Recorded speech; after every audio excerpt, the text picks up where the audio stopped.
Alright, how's everyone doing? Welcome to the stream, everyone. Earlier stream than usual because I will probably be too tired to stream later tonight because I woke up very early this morning. I'm back into that sleeping pattern again. It's like early to bed, early to rise kind of thing, which is not normally how I do things. I'm usually more of a night owl. Like, I like to, stay up a bit later at night, but that's clearly not going to be happening today. But I wanted to stream today because of a couple things, and here we are. I guess. Yeah, here we are. I don't really know how to open this stream other than just saying welcome. I hope everyone's feeling okay. I'm feeling not amazing. I mean, I'm feeling like fine. It's just the temperature can go fuck right off right now. It's like 20 degrees Celsius in Scotland, and while that's not like 100 degrees Fahrenheit like in America, it's still more than I can tolerate. We'll just say that. Like it's a little bit on the warm side for my liking. I've got like a giant like bottle of flavored water that I put in the fridge overnight, and I found out that I could actually turn up the refrigeration power on my fridge. So it's actually made the water even colder than it usually would be if I left it in overnight. Like, it's got that nice, what do you call it, condensation around the bottle. That's how you know it's like ice cold. So hopefully that will last me. It's like an hour. It's like a 1.5 liters of flavored water. So that should last me till the end of the stream, I would imagine. Don't know how long the stream will be. Maybe about 4 hours, maybe about 4 to 5 hours, I would imagine, possibly. Because we're going to start by checking two conferences from Nintendo's old E3 stuff. I'm still doing this. Like, I want to watch the old like press conferences before we get to E3 season. I know that Summer Games Fest is happening soon, but I don't know if I'm going to be covering that. I'm going to see how that goes. I need to. Admittedly, I'm very disorganized when it comes to this sort of stuff. I don't even know. I forgot what day Summer Game Fest starts and what they're planning to show during that. And if it lines up with like my usual time of streaming, I'm gonna have to like look into that over the next couple days. But I'll definitely be checking out E3 stuff because I want to check out Nintendo's like direct that happens on the 15th, among other things. Like the Microsoft Bethesda thing I'll be checking out. Possibly Ubisoft, I don't know. Like Ubisoft's got this like bad track record of like content claiming people who live stream their shit. Then again, that was a YouTube problem. I don't stream on YouTube anymore, so maybe that's not an issue now. I don't know. Oh, that's good. Yeah, DM me the details and I can check that out later. But yeah, Nintendo E3, we've been watching, like, over the past week, we've watched 2004. That was the one where they showed the 3DS for the first time, and then, like, ended with Twilight Princess, like, initial reveal. And then 2005, where they shown, like, 3DS software and, like, they showed Mario Kart DS, but in that one, and, like, the Wi-Fi connection thing they were working on. And they also shown Twilight Princess there, but they shown like more of it. So pretty good conferences. Oh yeah, the Revolution. They shown the Revolution, which you'll see with this thing that I'm going to be showing is the 2006 conference. So it won't be called the Revolution anymore.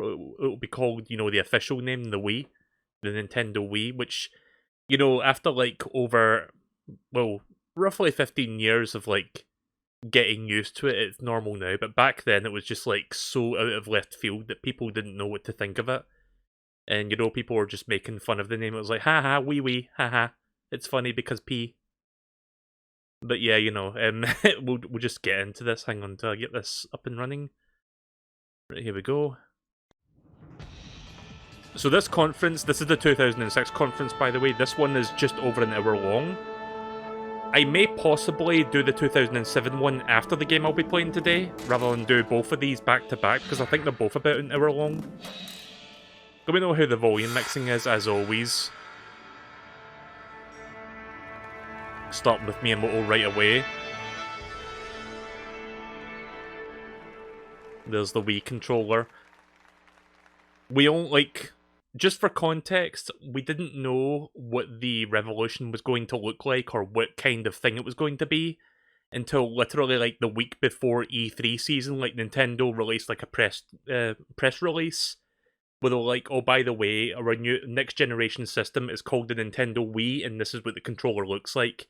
And then they shown like pictures of it, and it was just like this weird little TV remote wand thing, and everybody looking at it was like, what the fuck am I looking at? And then, of course, we had to mull it over for like a week, and now this is the press conference that follows that up. So this is where we finally get to see what this thing is supposedly capable of. Ah yes, Wii Music. Remember that? Is this the conference with that fucking weird guy that does like a crazy-ass drum solo and it sounds terrible? I think this might be the one.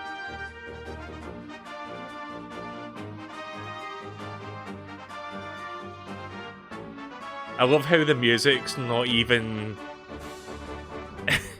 I love how the music's got a bit of a stank tempo because they can't quite keep in time with it.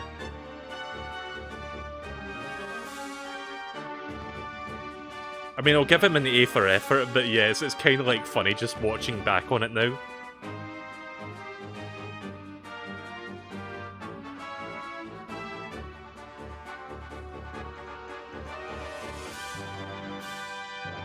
You guys can hear this just fine, yeah? Sorry I keep asking, I just want to make sure the volume mixing is like... I guess I'm kind of a perfectionist when it comes to that shit, I want everything to be just right.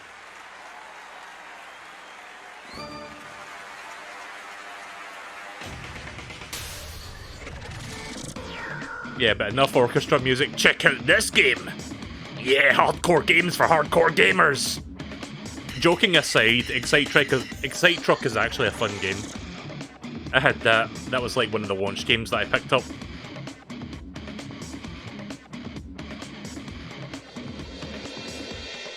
I have no idea what Miyamoto is doing there. Like, I don't think he's playing it. Like, I think that guy in the corner's playing it. Oh yeah, Red Steel. That was a Ubisoft game. Red Steel 1 probably hasn't aged that well. Red Steel 2 I remember being pretty good though.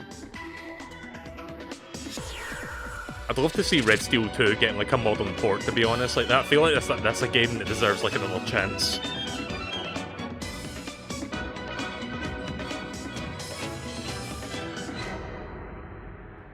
I hope this music doesn't get content claimed. Probably not. I mean, I downloaded this from YouTube. I think it'll be fine. Is Reggie gonna... yep, there he is. You came to LA this week to peek into the future. But if all you want is next generation, you're in the wrong place. Oh, okay, bye Reggie. See you later. Because what you'll see from Nintendo is not just next.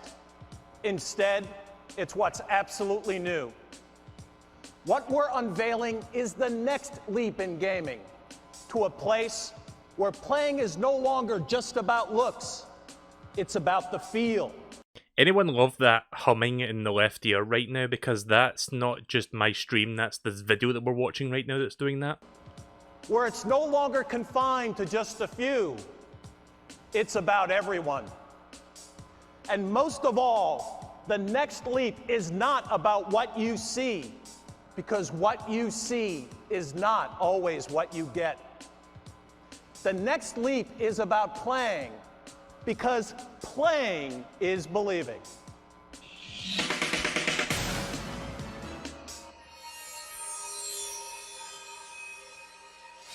Alright, I guess they're going to be showing some more games.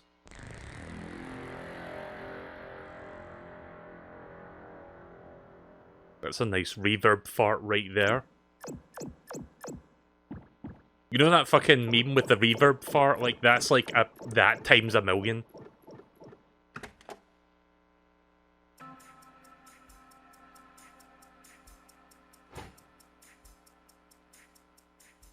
We would like to play. Remember those commercials? Like, I'm not even kidding, there was like there used to be like a commercial campaign, at least in America, where there was just like Japanese guys like coming up to people's houses inside this like fancy car, and they greet them at the door with like a Wii remote, and they bow at them and they're like, "We would like to play," and then they all just have like play Wii Sports and have a good gay old time. But yeah, this was pretty much, like, this was, like, the very first time that people saw exactly what this... Like, we saw what the Wii Remote looked like, I think, like, a week before the press conference. But we didn't really see what it was actually, we'll just say, capable of, or what it was supposed to be capable of. Motion controls.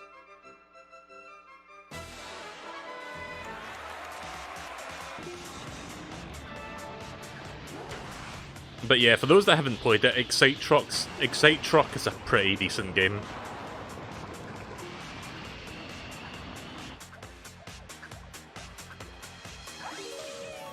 Or there's my favourite game on the Wii. And also my favourite 3D Mario game. I streamed this last year.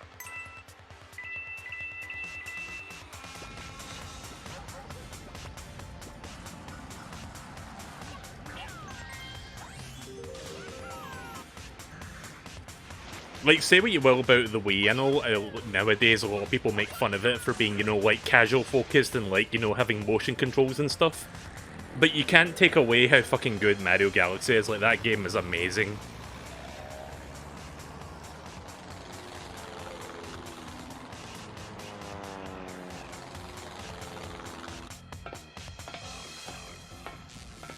Oh yeah, Metroid Prime 3. To this day, I have not played that game. Even though I own a copy of Metroid Prime Trilogy on the Wii U, I've never gotten around to the third installment. Played the first one all the way through, played a little bit of the second game, never touched the third.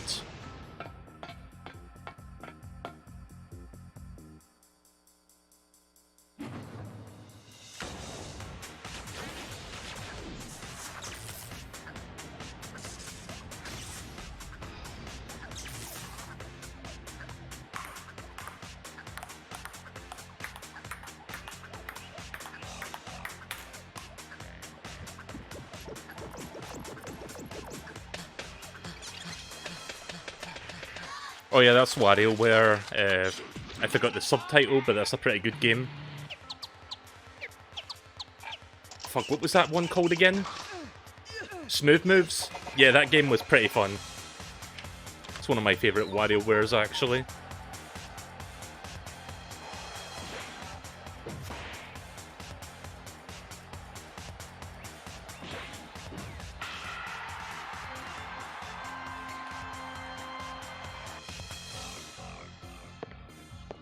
Oh yeah, here's Red Steel.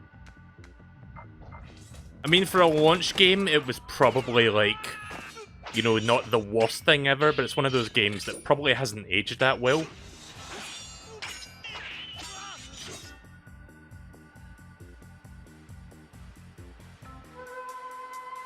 Like, mechanically, I mean.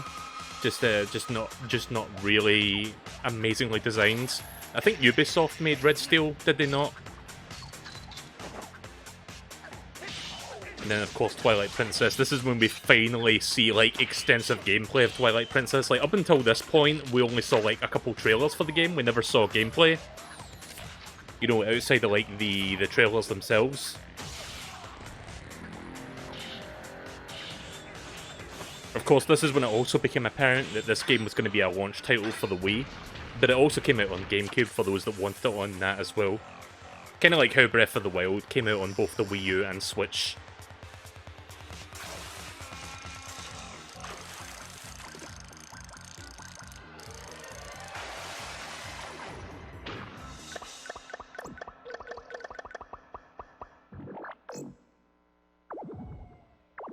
That was the first 10 minutes of the conference, by the way. We've already gone through, like, almost about...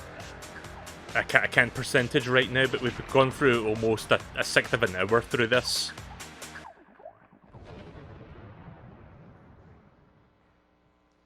Two years ago at E3, we pulled the curtain back on Nintendo DS. And many said, huh? Last year at E3, we uncaged Nintendogs. And many asked, really? Then 9 months ago at the Tokyo Game Show, we revealed how we, from Nintendo, will change game control forever. And a lot of people said, well, we'll see. Fair enough, because today you will see, and tomorrow you'll start to feel. Welcome to the next leap in gaming and Nintendo's 2006 media briefing, where we have answers to some questions, but deliberately not to all.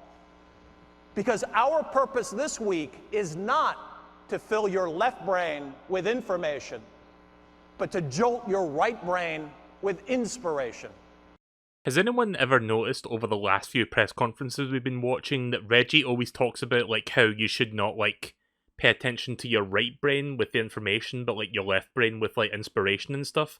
Like he's done that on more than one occasion in the past couple like press conferences. Let me start with a couple of questions for you. Do you know anyone who's never watched TV, never seen a movie, never read a book? Of course not. So let me ask you one more question. Do you know someone, maybe even in your own family, who's never played a video game? I bet you do. How can this be? If we want to consider ourselves a true mass medium, if we want to grow as an industry, this has to change. And today, change begins here with a new console, just as it already has with a new handheld. To let me explain, let me begin with what I'm guessing are a few of the main questions on your mind. First, the system. Why did you make it so different? And by the way, how much will it cost and when can I get it? Oh yeah, and what's the backstory about that name? And finally, what about the games and which developers are on board with us? As many of you know, Nintendo's way is to challenge conventional thinking, not just for the sake of doing things differently, but to do things better. The graveyard of any industry is filled with the headstones of companies who decided to keep doing things the same old way, playing only on the margin, making things just a little bit better. That strategy works for a while, but ultimately it's fatal. Over the years, our industry has come to accept progress simply by what's on the screen. I know many of you were in our audience back in 1996 when Super Mario 64 jumped to life in true 3D. And you said, man, that looks great. But that leap to a revolutionary form of gaming wasn't really about the looks. Even then, it was about the feel, moving your character and your viewpoint independently in any direction, all in real time. And the memory of that moment was also the starting point for Wii. In the same way that Super Mario 64 changed everything, we asked, how do we make games that feel entirely new all over again? I just want to pause real quick just to apologise for the the buzzing in the left ear. I can't really do anything about that, sadly. You'll eventually like tune it out, I guess, as you keep listening. This week, every one of you will feel our answer. As for date and price, we believe it's in our best interest to keep the details private for just a while longer. But for now, let me just restate that we will give you more fun for less money, and you'll be playing Wii in the fourth quarter of 2006.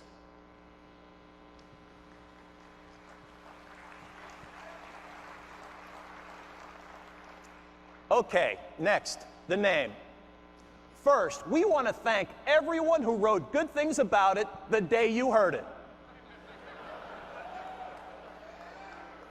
Both of you. Sassy Reggie. But seriously, the response didn't surprise us at all. At first, every distinctive name sounds strange. Did you love Lexus the first time you heard it? How about IKEA? How about Google? Change is good. We from Nintendo means just what it sounds like. We. It's the sound of inclusion, the sound of every gamer you know and every new gamer who's going to join us. It's a giant leap for gaming, for everyone around the world. It's the sound of the future. As for the last question, what about the third parties? Well, we'll be talking about them in detail in just a few minutes and showing you much more on the show floor tomorrow. For now, let me just say that on behalf of the names you love from Nintendo and our partners, we can't wait to show you what's on the way. There's that reverb fart again.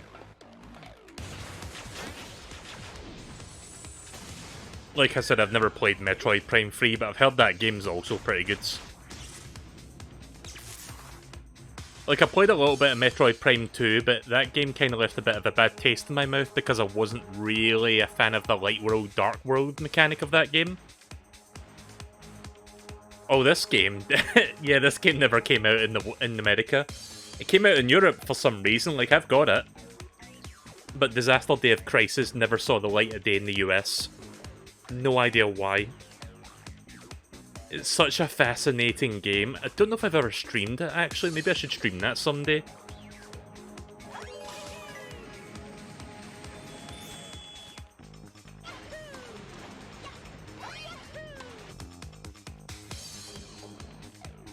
Look at those frame rates. Oh yeah, Tony Hawk's Downhill Jam. I kinda remember this game.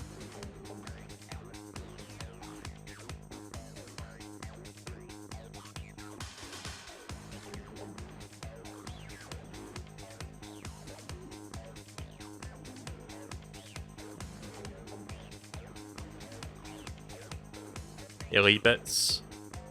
I think I remember this, but I never played that game. Like, I remember hearing about it.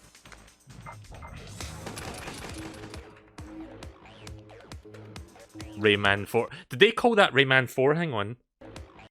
Yeah, up there, Rayman 4. Or for some reason they put like a... There's no space between the Rayman and the 4. But yeah, for those that don't realise, this is not a new, like, mainline Rayman game, as it sounds like. Like, this is what ended up becoming Raving Rabbids. So this is not even, like, a Rayman game, technically speaking. Even though it's got Rayman in the title. And, you know, he's featured in it in some way, but, you know...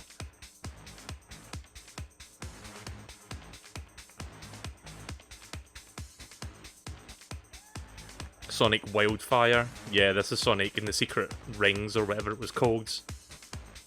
Project Hammer. Oh yeah, that game got cancelled. That game never even came out.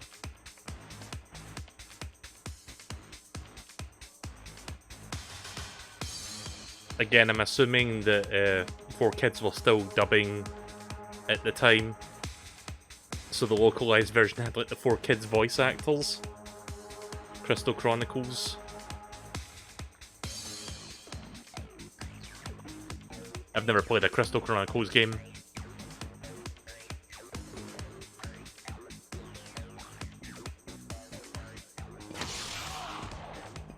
And then of course Twilight Princess.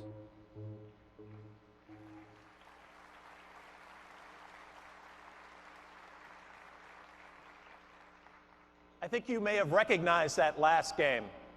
It's called The Legend of Zelda. But this one is different. It is by far the best Zelda game we've ever made. And it's also the most beautiful game Nintendo has ever made. But just as importantly, it's breaking precedent. Because this is the first Zelda game that will be right there on launch day alongside a new Nintendo system.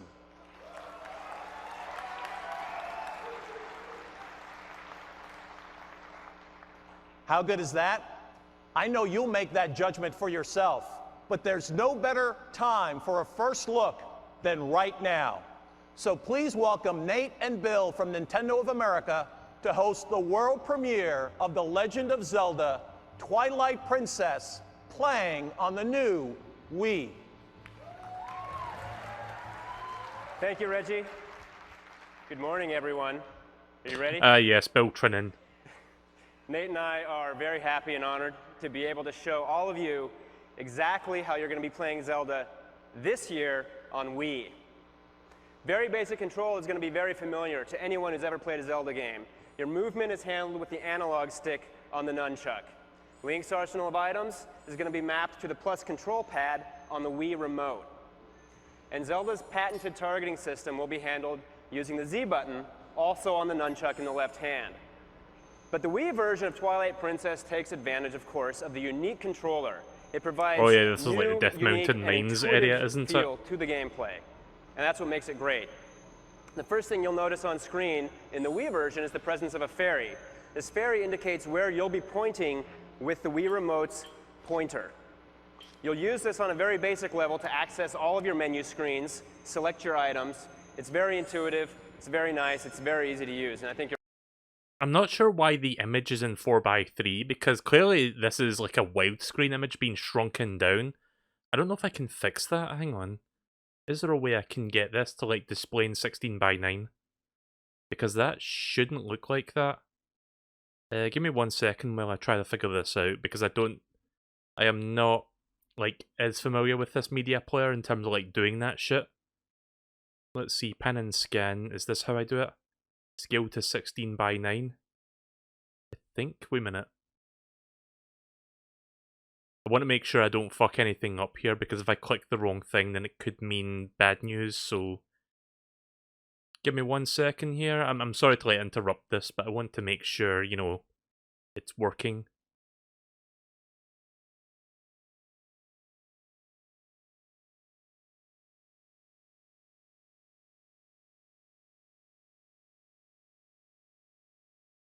What if I do a stretch to window? Ah, there we go. Let me try something real quick before we continue. Again, sorry about this. I know this is kind of like annoying to look at, but I just want to make sure this is... Right, well this is how it's supposed to look, so we're going to keep it like this for now. Maybe I'll stop this like once we get back to the main presentation. But yeah, clearly this is a 16:9 image that's being shrunken down to 4:3, so I kind of fixed that. you're all going to like it. But, you know, menus aren't that exciting, so why don't we get into some of the more intense battles? Your basic sword swings are handled using the B button on the bottom of the Wii Remote.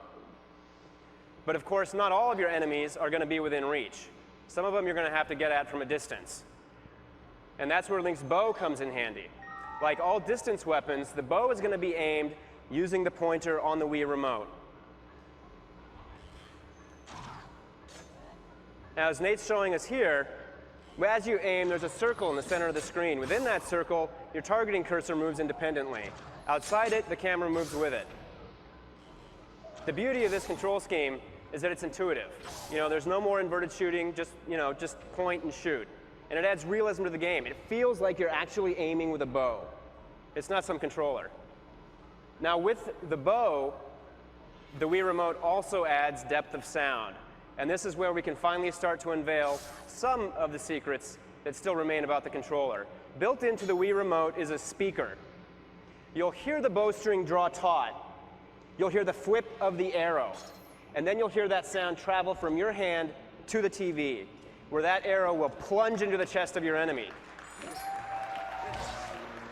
That's depth of sound that no other controller and no other system can offer. And yeah, it's a shame that the Wii Remote speaker is kind of shit quality-wise, though. I know that other developers already have a whole lot of very unique ideas about how to take advantage of this feature. Now here we have Nate showing us some more intense battle. And as I mentioned, basic sword swing is on the B button. But you're also going to be using the motion sensing capabilities of the Wii Remote.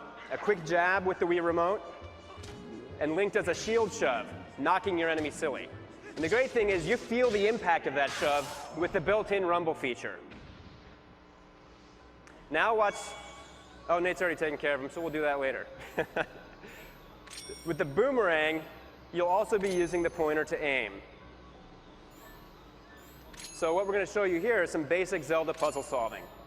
It's the same type of thing that you've come to experience in Zelda games, the same type of thing you've come to expect. Twilight Princess is going to feature a great deal of it. And of course, the classic Zelda chime is also going to be heard on the speaker on the Wii Remote. Now what we're showing you here today is just a very simple, stripped-down version of a single dungeon. A tiny little area of a single dungeon, and probably what's going to be one of the greatest Zelda games ever. So if Nate can take care of these guys with his bow here really quickly. Oh, Nate. Oh, you're the only person in America who's played this game and you still can't do this? Come on. One other thing you can do is you can pick up crates with the A button on the Wii Remote, and when you want to throw them at your enemy, you just give a quick chuck with the nunchuck. Quick chuck with the nunchuck. So like I've mentioned, the nunchuck, obviously, again, has built-in motion sensing capability, independent of the Wii Remote. You've got two different controllers, two different motion sensors, and that allows for a lot of freedom with unique control styles. You'll notice here that Link's iron boots also make a return. But these boots aren't just going to weigh you down this time around. If you watch here, they're actually going to lift you up.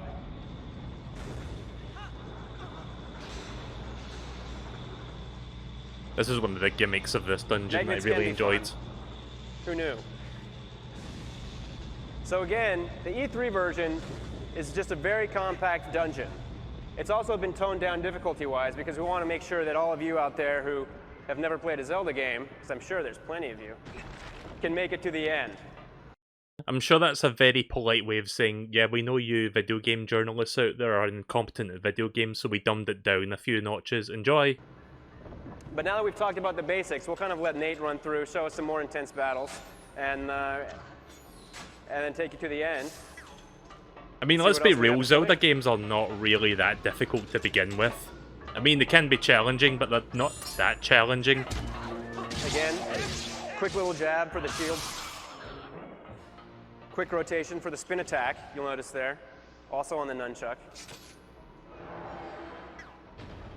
There's a little more puzzle solving.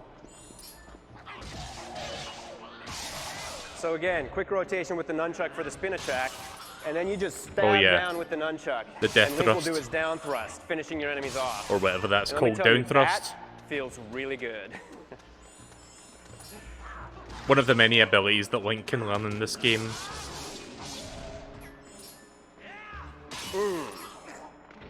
I love that. Now, because you're all big Zelda fans out there, we don't want to spoil everything for you. So we're not going to show you what waits behind that door, but I'm sure you all know it's got to be something horrible. But don't worry, even if you're not a Zelda fan and you can't quite handle all that action, also on the show floor, you're going to be able to kick back lakeside and enjoy some nice, relaxing fishing. But you're all going to have to bring your own beer. So we'll see you on the show floor tomorrow. Thank you very much. I'm not sure why they've shown, like clearly this is stretched. This is not like 4x3. Rather, it's not 16:9, it's like 4x3 being stretched to 16:9. I'm not sure why when they showed the gameplay, it was like 16:9, like shrunken down to 4x3. That's weird. Anyway, let me see if I can fix this real quick. Go back to how it was, because that's, you know, it'll look kind of weird otherwise. Again, it'll take me a minute here because I am not familiar with like the settings. Video frame. There we go. And let me just turn the blur back on so there's no empty space. At least I think. Hang on, did I do that right? Where's the blur is not showing? What the fuck? Oh, wait a minute. But there we go. I fixed it. Professional streamer, don't mind me, just getting things working. This Zelda, of course, is the first ever to feature unique freehand control. But tens of millions of Nintendo GameCube owners around the world will also be playing this game on their systems. That's because here in the Americas, Nintendo will launch two different versions, one for GameCube and another for Wii, on the same day our new console launches. Even as technology advances, one thing will never change. The name of the game is still games. How many times have you heard Nintendo say it? But actions speak louder than words, so let's look at some games. It came out a week later. I don't remember that actually releasing like a week later, but close enough, I guess. It was still in the same window. So for those that don't know, actually, like the Wii version of the game, they actually had to like flip the entire game horizontally because in the original game, Link is left-handed. But you know, most people that like play the motion controls are right-handed. So they had to account for that. Like for some reason, they couldn't just simply swap the Link model like they couldn't inverse it. Like, they had to inverse the entire game.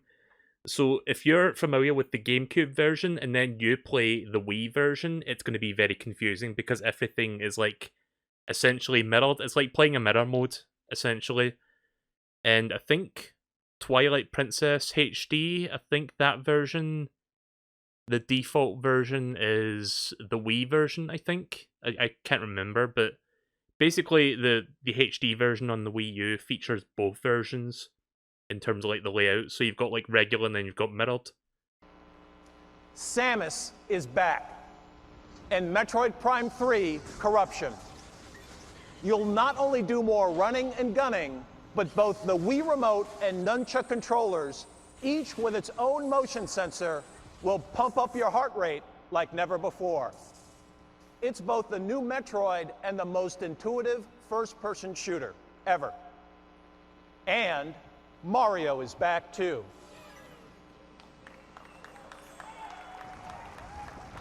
His brand new adventure for Wii is called Super Mario Galaxy.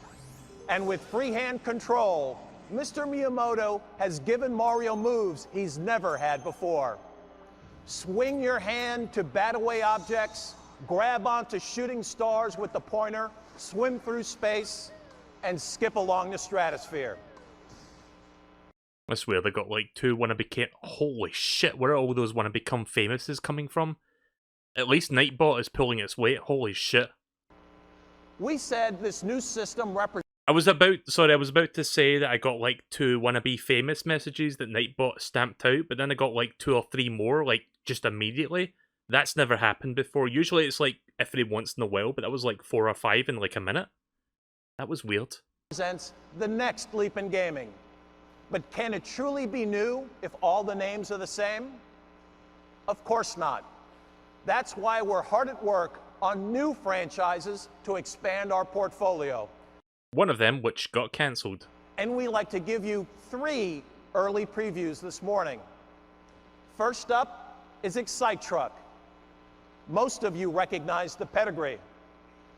But what you won't recognize is the method of control. Has anyone ever played Remember Excite how Truck? You always tilted the controller like handlebars when you played Excite Bike? Well, now you're holding the steering wheel of a big damn truck. And the Big damn truck. I kind of like the way he said that, actually. Like, listen. Well, now you're holding the steering wheel of a big damn truck. See, why was that not remembered? Just like the way Reggie just like casually says damn. Big damn truck. And the terrain deforms beneath you in real time. This feels like driving. Next, isn't it just fun to bash things? Oh yeah, this is the game that got cancelled, by the way. This one never saw the light of day. In Project Hammer, swing the controller and the bad guys get nailed. But what happens if the bad guy is Mother Nature? Oh, disaster. Survive or not, it's your call in Disaster, Day of Crisis. Come feel I just want to point out that Reggie mentioned the full name of the game, but for some reason the person that was like in charge of the, not editing, but like, you know, the screen behind him couldn't even put the full title of the game in. They just wrote Disaster when the full title is Disaster Day of Crisis. Anyway, this is a very fascinating game. Maybe I'll stream it someday. Like, this game, has anyone ever seen this game, like, from America? Because I know this game never got released there.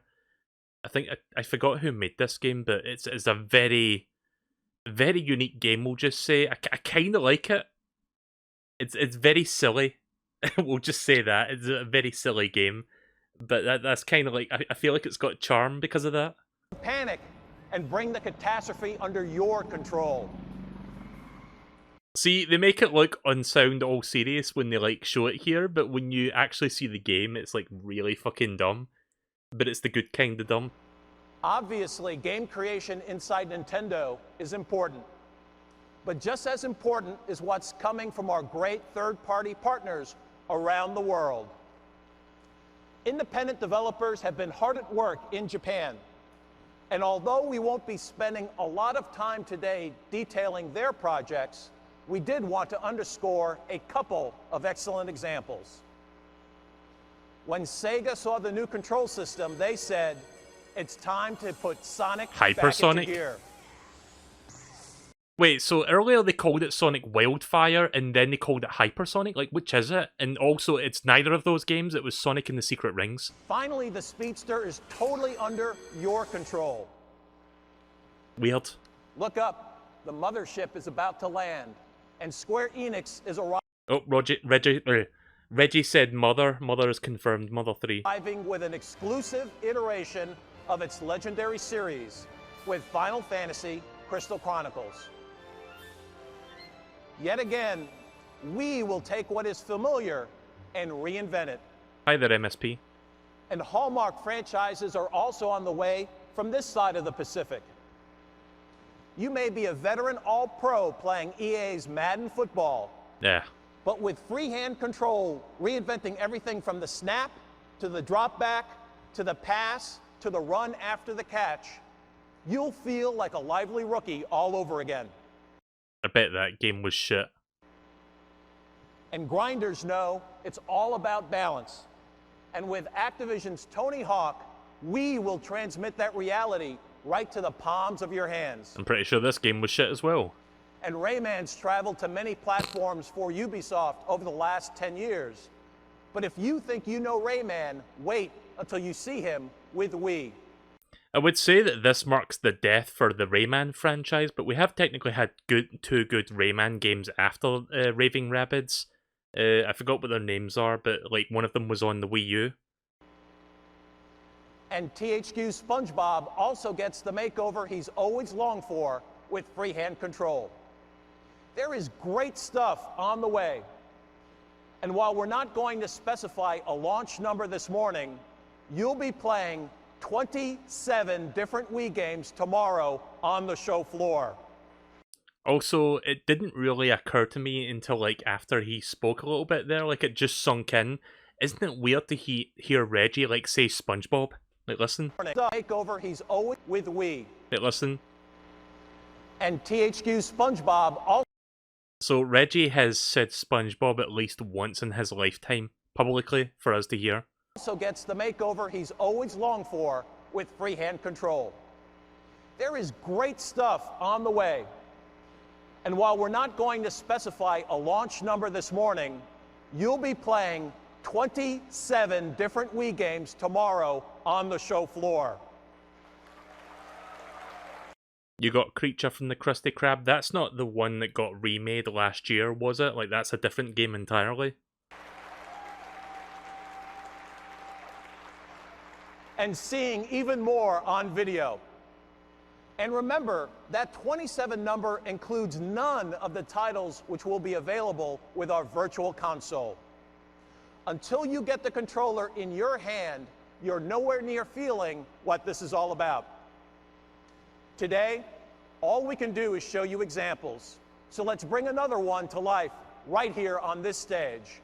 I'd like to introduce Xavier Poix and Roman Campos Aurelia from Ubisoft in France to take you through the new franchise exclusive Red Steel. Oh yeah, this game. Good morning, everyone. My name is Xavier Poix. I'm the studio director of Ubisoft in Paris, where Red Steel is being developed. And joining me on stage is our lead game designer, Roman Campos Oriola. We are really very excited to be here today to debut Ubisoft's Nintendo Wii exclusive launch title, Red Steel.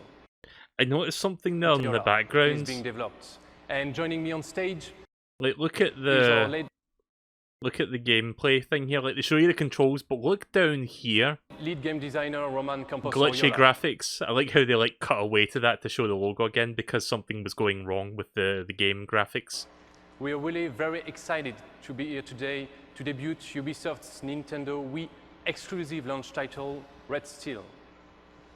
Red Steel is a first-person action game set in both USA and Japan, in which the player will have to learn to master both modern firearms and the katana sword, taking, of course, full advantage. Okay, but this of the looks Wii more like controller. 4x3, I think. Roman, as you can see, is using the Actually, I'm not quite controller sure. in his left hand to move, and he's able to look around and to fire his gun with the other controller simply by pressing the trigger button. With the Wii controller, you can handle the gun the way you want. and at the first time, simply by moving your hands, like in real life. So if you want to play it gangsta style, you can. And it is the same to open a door. As you have seen earlier, there is no button to push. Do it like you do at home. Just turn your hand. That might be stretched, actually. Or push the door very hard. For the very first time in a game, you will really feel like both your hands have entered the screen. You are in the game. Sorry, just making sure everything is looking fine. You should, at least. There are many graphical details. Yeah, it comes back. Yeah. Wait, what were people applauding about? It was just like a car on fire. So I don't know if we were taught that you have many graphical details from destructible environments, explosions, real-time physics, soft bodies, which really help to create an immersive experience for the player. I mean, I'll give them an A for effort, but you can kind of tell just by watching the gameplay that this is one of the more janky launch games. Like, this was a launch game, by the way. This came out day one. I had this game, and I do have, like, fond memories of it, because it was like, yeah, it's like a nice, like, you know, first-person shooter game at launch, but it's probably one of those games that if I played it today, I probably wouldn't be enjoying it anywhere near as much, because, you know, a lot better, like, games came out afterwards. You know, like Red Steel 2.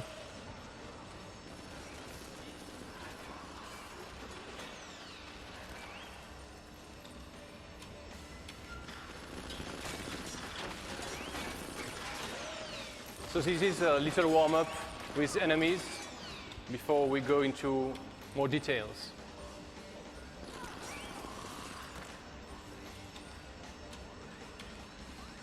So now let's play Pachinko. The game will feature Wait, this isn't Konami, this is Ubisoft. A variety of handguns and semi-automatic weapons, shotgun of course, as you will see. And now we'll be speaking more precisely about IA in the game. So once again, destructible environments. And enemies, surprisingly in a game, really care for themselves. That means that depending on their level of trust, they will hide themselves, they will go for cover, and they will try to attack you from the back and try, of course, to control the situation. That will help to keep the action fast-paced.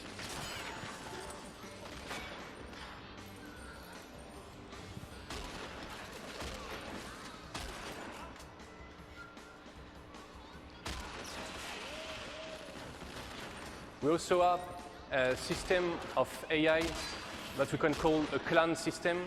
That means that when the enemies have a leader, they will rely on him. So if he has been disarmed by the player, or if he has been killed, then they will act differently.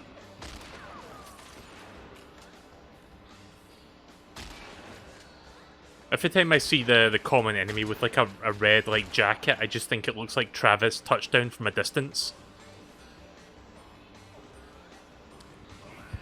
So now, Roman is going to show us a feature of the game, which is called the freeze shot. This feature will be very useful in tricky situations. So simply by holding a button, the player will be able to freeze time, and then will be able to tag weak points on enemies. You then will have to choose between killing those enemies or making them submit to you.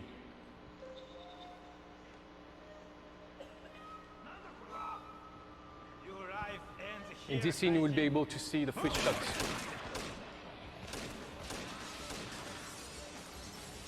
Can't wait to see you play No More Heroes 3. I can't wait to play it. God, it's still like almost 3 months away. It doesn't come out till like the end of August. The one woman will... Thank God there's plenty of good games coming out between now and then to pass the time. Mario Golf comes out in a couple weeks. You kill a man and then the boss is submitting to you. Then you can decide on what you want to do. Sit down, for instance, like this. Just simply by moving your left hand to indicate what you want him to do. We have God Rays. I don't remember this game having God Rays. That's interesting. Surprise, collateral damage on the boss. Morman will know. Does anyone know if God Rays like were on this game when it came out at launch? Because I don't know if this is like them bullshotting or whatever. Because you know, I don't typically associate Wii graphics with like God Ray effects. Like that's kind of cool looking. Not gonna lie. Have to take on Like for his the next Wii enemy, tech that is. and for that we'll have to draw his sword. I mean, this is Ubisoft we're talking about. Like, you seen how badly they bullshotted Watch Dogs when they first So once revealed that again, game. the moves you have to make for the sword fighting are very intuitive. You can block with your left hand and slash with your right hand in any directions. That means that you will have dozens of combinations to do.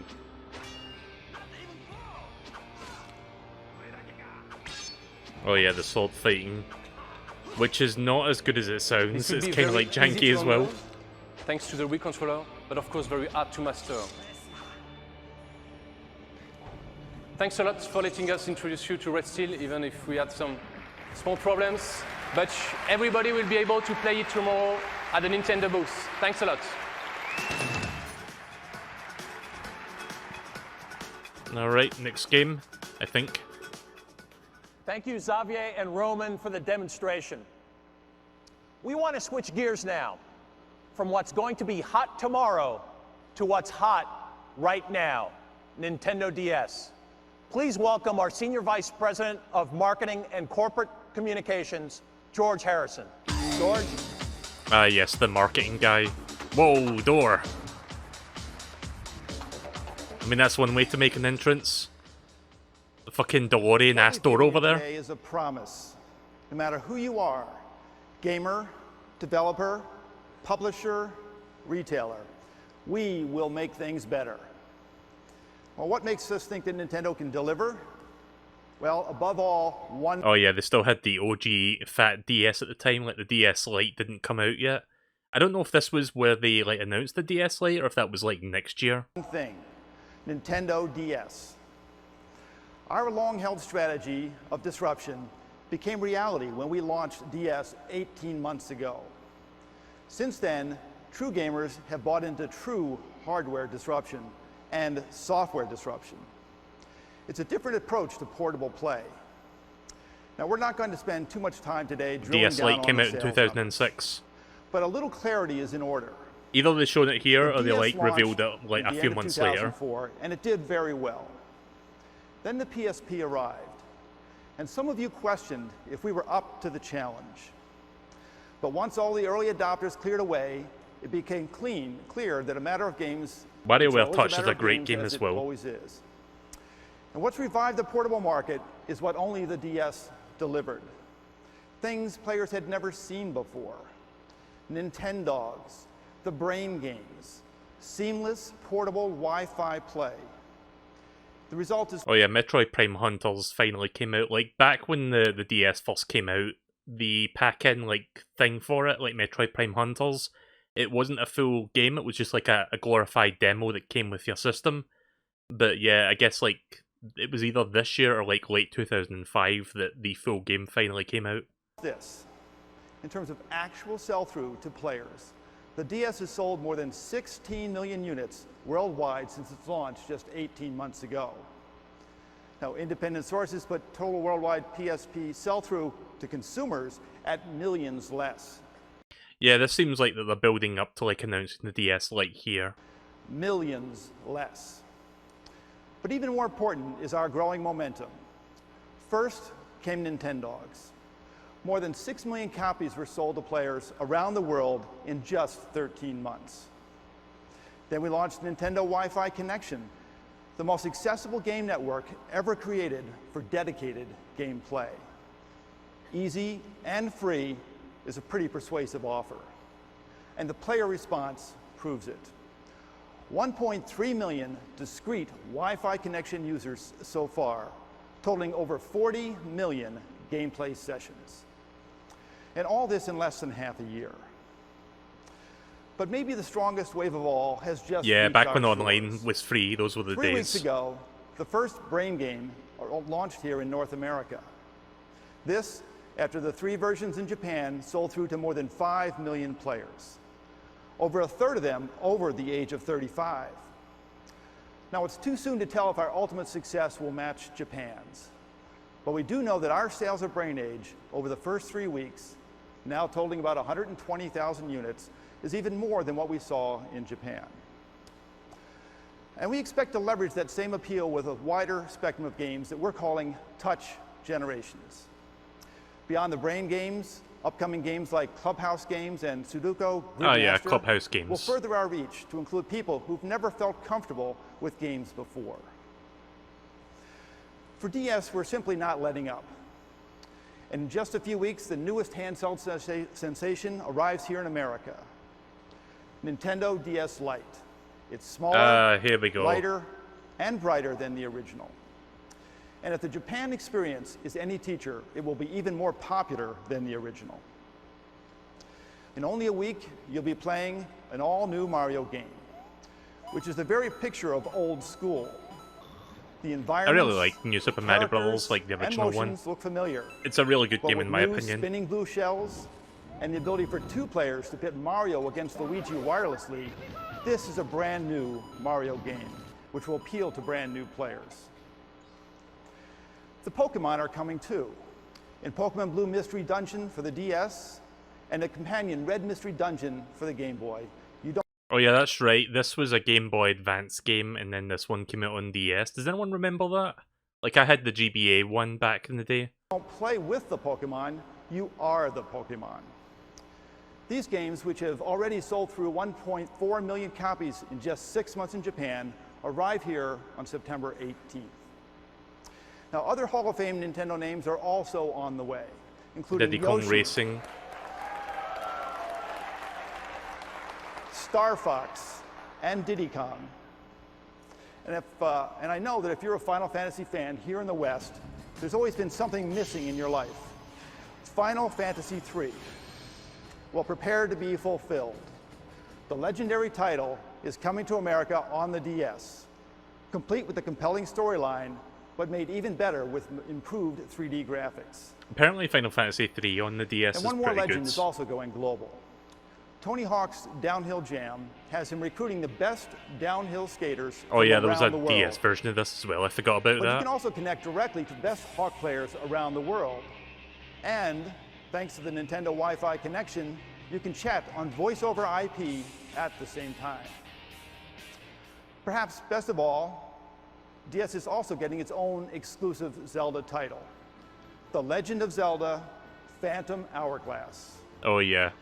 Picking up This where was a Wind very Waker left divisive off, game, wasn't you'll now it? use your DS stylus to direct sailing, swordplay, and even the path of your boomerang. The DS is set to soar to the next level. In all, there will be more than 100 new games from DS from now until the end of the year. Take a look. I think Skateland was like a launch window game for the DS. Like that came either out in 2004 or 2005. I had American Skateland. That was like my first Tony Hawk game. Really enjoyed that one.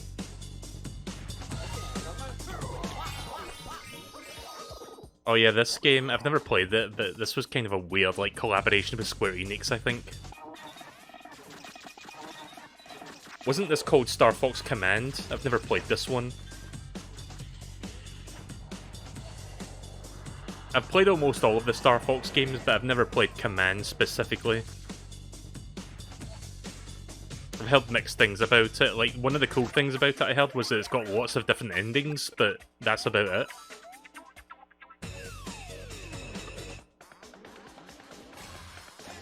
Oh, this game's good. Like, I suck at rhythm games, but I love Elite Beat Agents. I wonder if I'd be able to, like, stream that game nowadays, because, you know, like Twitch is cracking down with DMCAs, but apparently the songs in EBA are, like, you know, cover songs, so maybe I can get away with that. I'll have to look into it.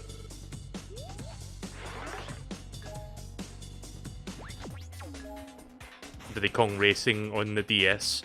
Not as good as its Nintendo 64 counterpart, but I guess it was an alright port. The DS version had some weird design choices. I remember liking Phantom Hourglass when it came out, but it's one of those games that probably hasn't aged that well because of, like, you know, pretty much everything in that game requires the touchscreen and it can get tiring to, like, use it all the time. Oh yeah, this is where the Mario vs. Donkey Kong series becomes, like, you know, like puzzles and shit.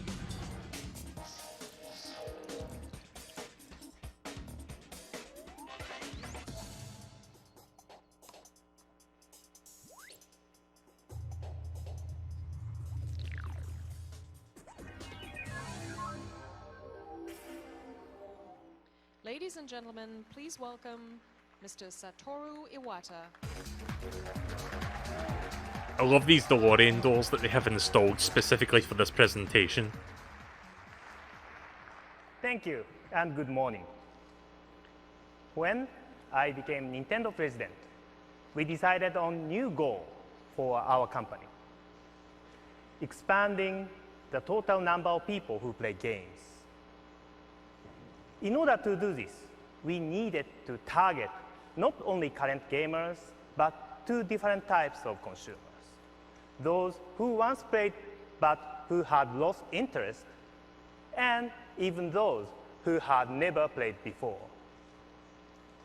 How would we do this? The industry has always tried to improve in the same direction with games that are more gorgeous and more complex.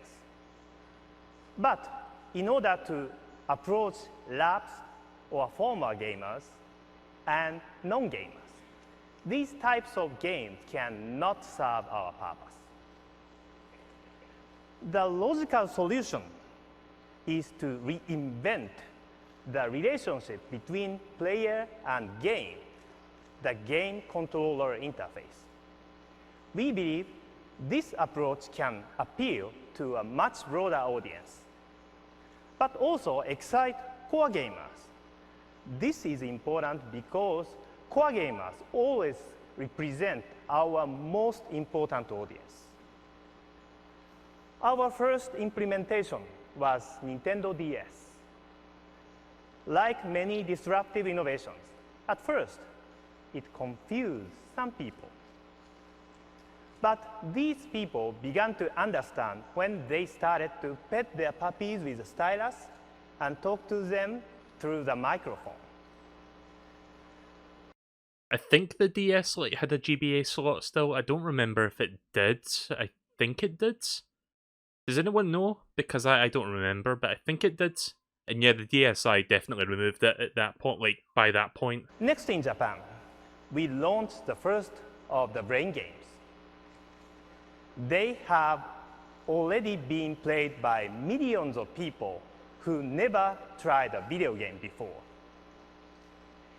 Many people in our industry thought these consumers were impossible to reach. But now, Oh hey there, Brain and Yoshi guy. spreading Welcome to the stream. Western world. I played a bit of Brain Age. Over here in Europe it was called Brain Training, but it's the same game. So, how do we continue this strategy with Wii? One-hand control with the Wii remote is just like the touchscreen of DS.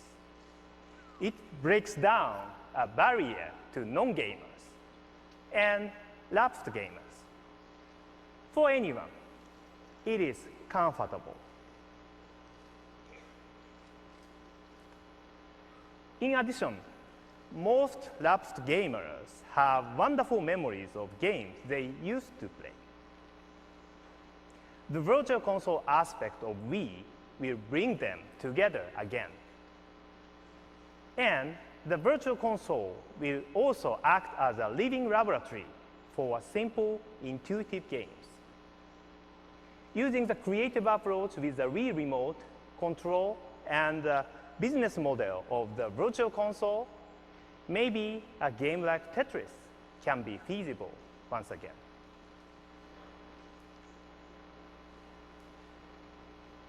In the past 20 years, as game systems improved in functionality, there were also downsides. Among these, the startup time before gameplay begins is growing longer and longer. I have been planning, developing, and playing games for a long time, and I still love all of this. But these days, I am busier than ever. And if I have to wait 30 seconds or 40 seconds or more for a game to load, often I get frustrated, and sometimes I just cannot wait. You know, I kind of find it funny that he's like making the point about, oh, I don't like long loading times, but then Nintendo proceed to make the Wii U, which has the fucking longest loading times ever in like any console. And now that I know I can instantly stop or start playing my DS by just closing or opening the top, I think I am spoiled. Maybe this has happened to you too. If serious gamers find these delays frustrating, how can we ever expect the mass market to show more patience than we do? Unless we change, we can never increase the gameplay population. The Wii console will also help solve this problem. It can power up virtual console games and applications like our Opera web browser saved to flash ROM, almost as fast as telephone or television, in just a few seconds. And let me describe one more hardware feature. No game console, no matter how powerful, serves any purposes when it is turned off. So, we designed our machine to provide owners a variety of services even when it seems like it is turned off. We will become the system that never sleeps. Using a design called WeConnect24, the console automatically enters standby mode without the fan running, but still operating key functions and using about the same power of a miniature light bulb. Importantly, this means the Wii console can be constantly connected to the internet. For you hardcore gamers, this means developers can push a new weapon or vehicle or level to you even while you sleep. Yeah, back when like Nintendo at E3 press conferences was like a big event, because it was always kind of cool just to like watch them, you know, show stuff on stage, because you like see the audience like watching it and they all get excited and you kind of like feel that energy with it. But yeah, nowadays, well, I do like Nintendo Directs. Like, Nintendo's got a Nintendo Direct format down to like a science at this point. I do miss the press conferences. Like, it is something that we sadly lack these days. I mean, other companies still do it, but I don't even know if we're going to get like press conferences from other companies this year. I think they're just going to be like, you know, more digital focused things. I really don't know. Also, why am I moving the mouse over like a Watta's chin? Like, what am I doing while chatting? Anyways. For beginning gamers, just starting with something like Animal Crossing. Anytime the console is in standby, they may return to find that a friend has visited their village and left a message or a gift. And other developers will configure their games so that players will receive the game elements or information that the designer wishes. And programmers won't need to write a single line of code. Networking software is included in the hardware. And developers can decide to add these functions at any time. What we are aiming for is a system that is new every day. Then, finally, the most difficult job, is to reach people who have never played before. To approach them, we need to remove several walls. New controllers and virtual consoles are important, but most important is software that these people will really want to play. These games would allow core gamers and non-gamers to happily and immediately compete against each other. What kind of game can do that? Among the examples you will play tomorrow is Wii Sports. This is a combination which will include tennis, golf, and baseball in one package. It will be available on launch day. Beginning players will find control with the Wii Remote intuitive and appealing. Serious gamers will find it a surprising way to attempt something they already done many times before. Expanding the game audience with Wii means increasing the number of people in any household who are involved with games. Today, there are people who play and people who do not. We will help destroy that wall between them. Regardless of age, gender, and game experience, anyone can instantly understand Wii. And we can provide anyone with fresh, new experiences. Every day, there is something new. For everyone, every day. This is our answer. Thank you very much. I mean, yeah, say what you will about the Wii and how it's just like a shovelware machine, but I guess Nintendo did have a good idea when it came to, you know, like broadening the demographic and stuff, because the Wii was like ridiculously popular and like there was a lot of people that had like the Wii purely just for Wii Sports, but that was also like the downfall of the system at the same time, because people bought it for Wii Sports and then nothing else, like they didn't really buy anything beyond that.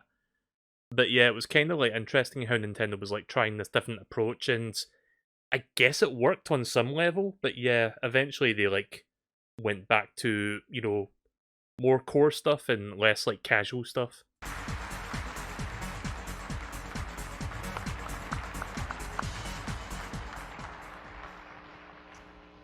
Right now, there are 3,000 of you watching here in the audience, and a lot more online. And we'd like nothing better to invite you all up on stage to play. While we can't do that for everyone, we can make that happen for one person. As you know, we've been running an online sweepstakes with our good friends at AOL to choose the first player in the world to get his or her hands on the controller. The random selection has given us 3 grand prize finalists, and they're all here with us today in the Kodak Theater. Mr. Miyamoto himself has chosen the winner at random, and he's put the name inside an envelope, just like it's always done up here at the Academy Awards. Now, please join me in welcoming Mr. Shigeru Miyamoto with the announcement of the final sweepstakes winner. Kind of a weird way to do things, where it's like, rather than just get like, you know, people at the treehouse to show off the game, we're gonna have like one random person from the audience, Thank you, like an everyday gamer, just like check it out. But before I pick the winner, I should explain how we will play. Tennis, anyone? Control is simple and intuitive. Even your mom can play. Just grip the Wii remote like a tennis racket. I'll show you. Let me explain in Japanese.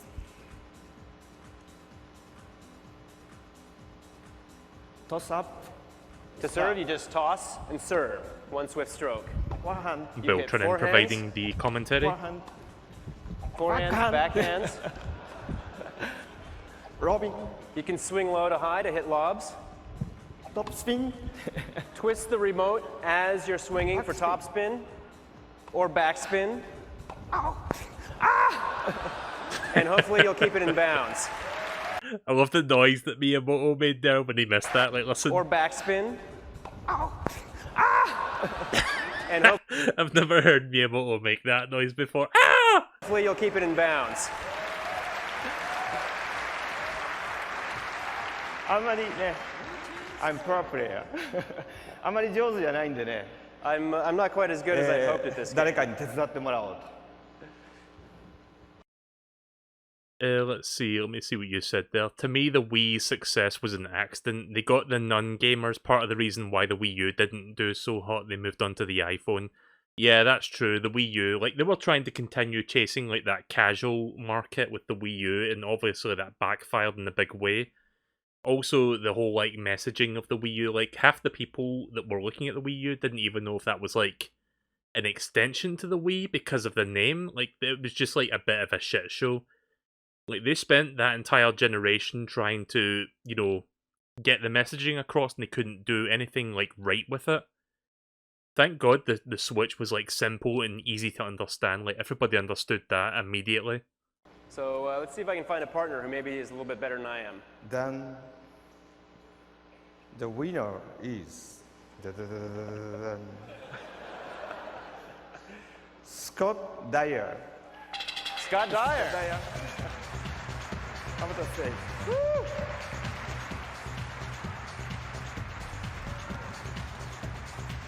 Congratulations. Congratulations. Please join Mr. Miyamoto.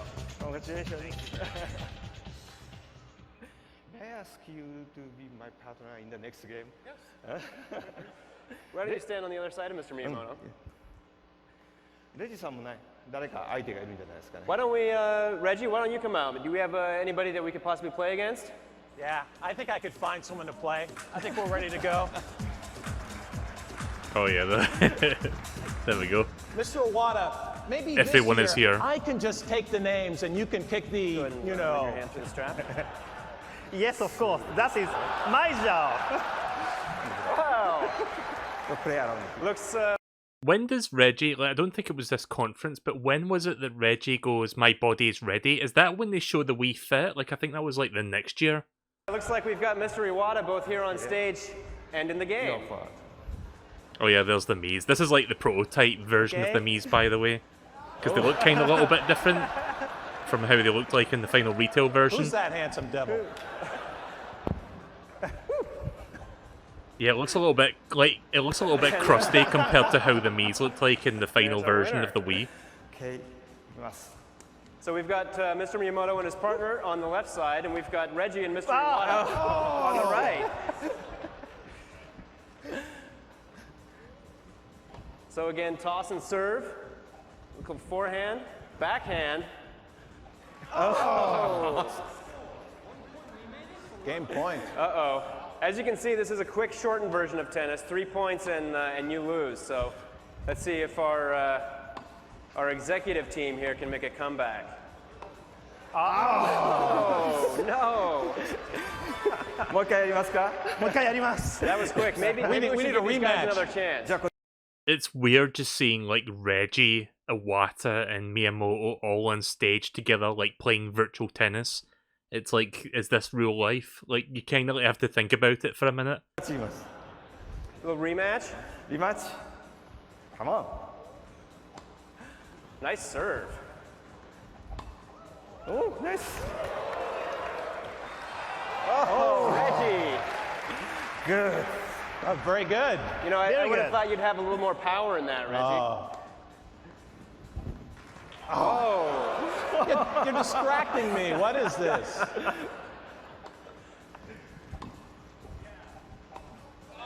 Oh. Here we go. Okay. Could you imagine just like, I know they're like just the right distance apart from each other to like hit each other, but sometimes when you see like Reggie swinging, it looks like he could be dangerously close to smacking Iwata in the face. Like, could you imagine that? It's your serve. I sense a comeback.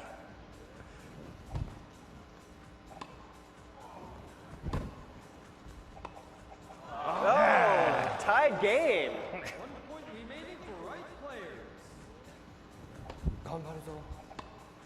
Yoshi. Oh! Nice.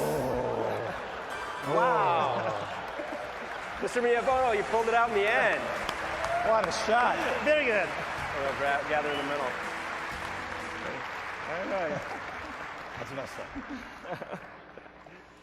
What a great match. Now, of course, Scott got his chance on stage here today, but all of you are going to be able to play tennis tomorrow on the show floor. Just be sure to wear some loose clothing so you can really get into it. Thank you very much. Thank you. Thank you very much. See you tomorrow.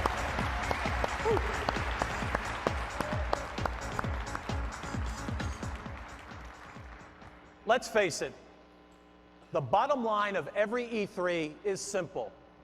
What's hot and what's not. Here's our take.